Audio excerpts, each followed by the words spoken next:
Go fruit yourself.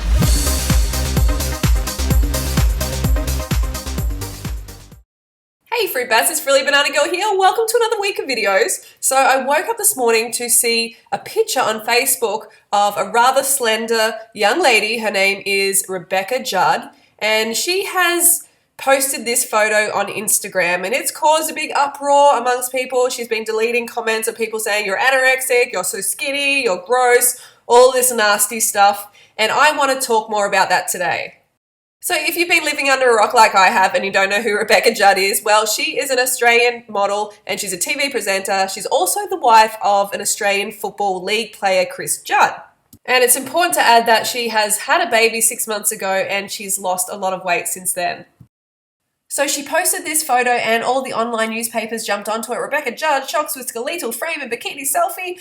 And, you know, the usual sort of backlash when someone who's slim posts their photo like I have myself, and people are like, oh my God, you're anorexic, you're too skinny, you're awful, you're disgusting, all the crap under the sun. So I really feel for Rebecca and I wanted to find out more about her story. So it's just a fact that the population is getting fatter and fatter and fatter. We've got 70% or more people are overweight.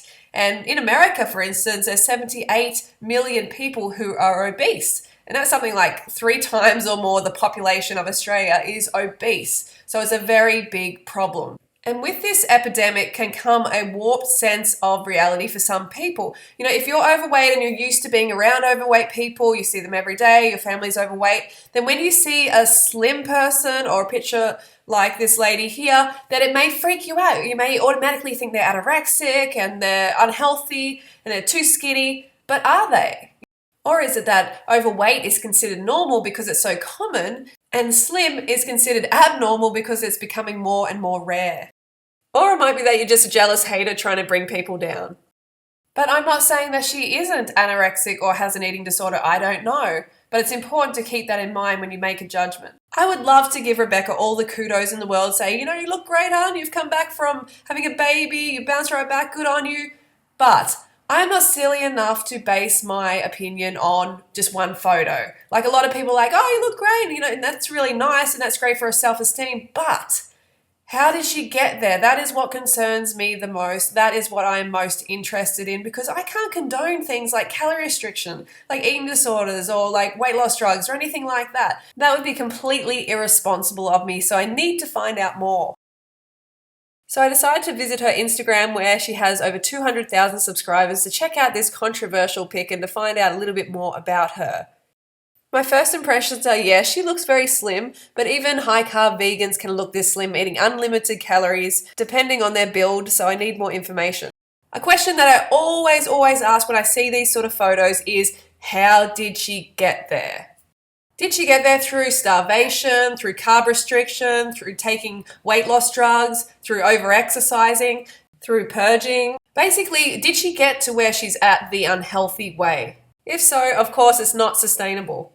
So searching around the rest of her Instagram, I was looking for food pics, and I came across this pic where she claims to have this for breakfast, which I highly doubt. Or maybe that's all she had for the entire day. It's a big ass slice of apple pie with puff pastry and with like some double cream, whatever on the side, and a milk coffee of some sort.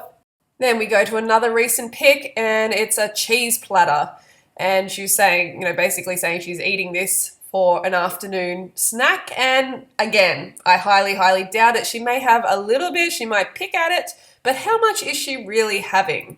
So we have another pic here of rich foods, like of Sancho Bell, of meaty dishes, but how much is Rebecca actually eating of this? So the point I'm trying to make here is, if you eat obesity-causing foods like cheese, dairy, meat, then yes, you are going to have to restrict them. I don't care what your genetics are. You know, I saw people saying, oh, but she's got slim genetics, she can eat anything. No, that is not true at all. Because these fatty foods always catch up with us. So we've learned if we want to be slim, then we need to restrict those calories.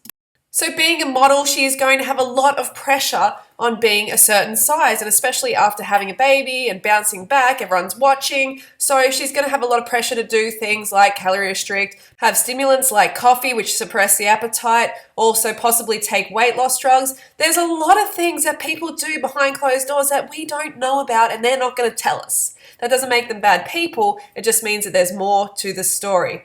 If you're anything like me, you are completely over this calorie restriction nonsense. And that's why I love the raw till 4 high carb vegan lifestyle, because I can smash in as much food as I want every time to stay slim, fit, and healthy. Calorie restricting your way to become skinny is bad news because you become deficient in vitamins and minerals, and you can weaken your bones, your hair can fall out, get teeth problems, hormonal issues, lower your metabolism and become a fat storer, and maybe worse of all, suffer from mental issues, kind of go crazy. Because that's what happens when you starve yourself of brain fuel. You starve your brain, you are going to start to feel crazy. You don't get enough carbohydrates, enough glucose, and mark my words, you will start to get mental issues. And heck no, that is not worth it just to be skinny. So the take home really is eat unlimited plant foods, and in time you will transform into your fittest, healthiest self. Eat animal products long term, and you will have to deprive yourself constantly and be a yo-yo when it comes to your weight. Ain't nobody got time for that. Okay, fruit bats, so have a great day, and don't forget to go fruit or root yourself, and thumbs up if you love eating unlimited carbs as much as I do.